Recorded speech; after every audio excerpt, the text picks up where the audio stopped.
Dan untuk membahas lebih lanjut terkait jatuhnya pesawat Sriwijaya Air, kami sudah tersambung dengan pengamat penerbangan Alvin Lee. Selamat malam Pak Alvin. Selamat malam. Ya Pak Alvin, terkait dengan jatuhnya pesawat Sriwijaya Air, saya akan minta analisa Anda dari flight radar, kemudian data-data lainnya terkait dengan vertical speed, kemudian dipastikan bahwa turun drastis dari ketinggian 10.000 kaki. Analisa Anda Pak Alvin. Ya, yang pertama saya kira ini tidak ada kaitannya dengan usia pesawat ya, walaupun pesawat usianya sudah 26 tahun, tapi asal perawatannya baik, tidak ada masalah. Kemudian pesawat ini juga pernah dikandangkan oleh Sriwijaya antara 23 Maret sampai tanggal 23 Oktober tahun lalu. Setelah itu sudah aktif lagi terbang. Nah, kita tahu apa penyebabnya, tapi kalau saya memperhatikan grafik dari data-data penerbangan tadi, kecepatan, ketinggian, dan sebagainya, dapat dilihat bahwa pesawat tersebut mengalami kehilangan ketinggian secara drastis ya, pada ketinggian kurang lebih 10.000 kaki di atas permukaan laut. Di kecepatan vertikalnya, yaitu kecepatan turunnya itu mendekati 30.000 kaki per menit. Jadi kalau ada ketinggian 10.000 kaki, terhempas sampai ke permukaan itu hanya butuh 1/3 menit atau 20 detik. Oke, cepat sekali. Kemungkinan besar pesawat tersebut ketika turun kehilangan ketinggian demikian cepat, itu pesawat juga sudah tidak dapat dikendalikan. Oke. Demikian. Oke, 1/3 menit artinya kurang lebih 20 detik tadi Pak Alvin sampaikan prediksinya. Apa yang membuat pesawat bisa dalam kondisi seperti itu? Secara teknis, apa yang terjadi dalam beberapa saat setelah take off? Tadi juga sempat dalam konferensi pers Menteri Perhubungan Budi Karya Sumadi dijelaskan pada pukul 14.40 Jakarta terus melihat Sriwijaya tidak ke arah 075 derajat melainkan ke arah barat laut. Ini yang juga ditanyakan oleh pihak Air Traffic Controller selaku pemandu lalu lintas udara, mengapa pesawat ini mengarah ke barat laut? Apa penjelasannya Pak Alvin? Ya, kalau mengarah ke barat laut itu kan untuk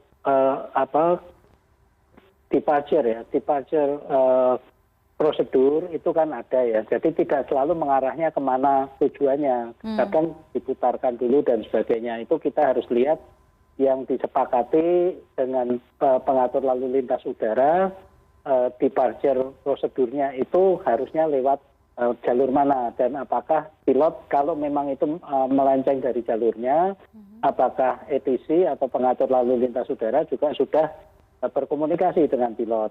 Kemudian kalau untuk ketinggiannya itu masih di bawah 10.000, kemungkinan itu juga baru beberapa menit take off, itu pesawat juga belum stabil ketinggiannya. Di dalam kabin pasti tanda kenakan sabuk pengaman pasti juga masih hidup. Kalau untuk unsur cuaca, rasa-rasanya nggak segitunya deh ya, karena pada saat yang sama kan juga banyak pesawat yang melakukan penerbangan di wilayah yang sama ya. Jadi kemungkinan bisa saja pesawat mengalami masalah dengan sistem kendali. Kalau mesin juga tidak begitunya, sebab kalau mesin itu bermasalah pesawat masih bisa melayang, bahkan mesin 2 mati pun pesawat masih bisa melayang, dikendalikan mendarat darurat. Tapi ini kan sedemikian drastis, saya cek kelihatannya juga tidak ada medical ya, atau panggilan darurat. Pilot juga tidak melaporkan kondisi kerusakan atau kondisi darurat kepada Air Traffic Controller, sehingga kemungkinan besar ini terjadi sedemikian cepat dan mendadak, pilot tidak sempat berbuat apa-apa. Demikian. Iya, tadi juga kami dapatkan informasi dari Basarnas bahwa tidak ada sinyal darurat atau beacon dari pilot, Pak Alvin. Ini yang perlu saya luruskan ya. Tadi juga ada media yang menanyakan pada saya ELT. ELT ini kan Electronic Emergency Locator ya, transmission, Emergency Location Transmitter. Ini bukan tanda bahaya, tapi ini adalah alat yang dipasang di pesawat ketika pesawat mengalami kecelakaan, entah itu di darat maupun di laut. ILT ini akan memancarkan sinyal ini untuk memudahkan SAR untuk mencari lokasinya, menentukan lokasinya. Nah, kita juga ingat ketika Lion Air JT610 itu jatuh di perairan Karawang, itu juga sinyal ILT-nya sulit dideteksi karena ternyata bagian pesawat yang di mana ILT itu berada itu tenggelam ke dasar laut dan tertutup lumpur. Ini ibaratnya kita menaruh handphone kita di bawah meja atau di bawah ranjang itu kan juga kesulitan kan sinyalnya untuk tembus. Jadi itu bukan sinyal tanda mara bahaya, tapi itu adalah sinyal untuk menunjukkan lokasi di mana. Demikian.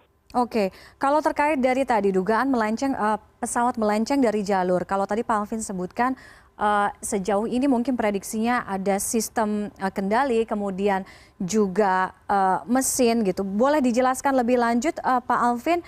Kita tahu bahwa pesawat ini juga sudah digunakan beberapa kali dalam waktu hari ini dan juga paling tidak seminggu ke belakang.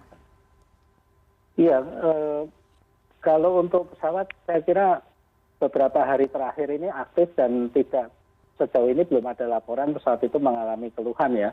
Kalau sistem kendali ini juga seperti apa yang terjadi dengan AirAsia QZ8501 itu mengalami masalah dengan elevatornya sehingga pesawat itu menghujam ke laut ke bawah kan.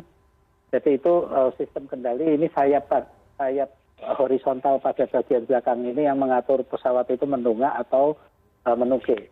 Itu bisa di sana, bisa juga pesawat ini dalam kondisi belum stabil, kemudian mengalami high speed stall, ini juga bisa. Saya tidak berani berspekulasi ya, dan bahkan kalau melihat sedemikian tepatnya pesawat itu kehilangan ketinggian, saya juga tidak mengkesampingkan misalnya ada kemungkinan terorisme atau juga sabotase di sana. Saya tidak berani berspekulasi, tapi banyak kemungkinan itu. Oke, terkait tadi dengan sistem kendali tadi yang Pak Alvin sebutkan ada di bagian sayap pesawat begitu ya Pak Alvin ya?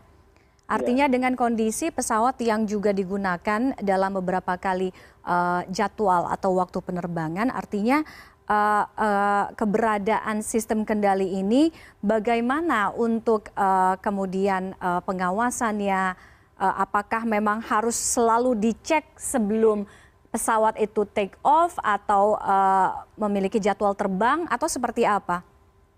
Iya, setiap pesawat itu kan punya jadwal perawatan ya. Itu kita lihat saja buku riwayat perawatannya atau logbook perawatan pesawat, maintenance logbook. Kita lihat apakah di sana ada keluhan-keluhan, apakah keluhan-keluhan itu sudah ditindaklanjuti atau tidak. Dan pada akhir setiap penerbangan, pilot itu juga memberikan catatan kepada teknisi, apakah ada gangguan pada pesawat tersebut. Nah, ini kita perlu membuka lagi logbook pemeliharaan pesawat tersebut untuk melihat apakah ada riwayat masalah dengan sistem kendali atau tidak. Oke. Belum tentu juga sistem kendali, bisa juga unsur lain sih, gitu Mas. Oke, paling tidak itu pengecekan logbook itu tadi ya Pak ya. Baik, Pak Alvin nanti kita akan terus update terkait dengan jatuhnya pesawat Sriwijaya Air SJ182. Terima kasih Pak Alvin waktunya sudah bergabung dengan CNN Indonesia malam hari ini.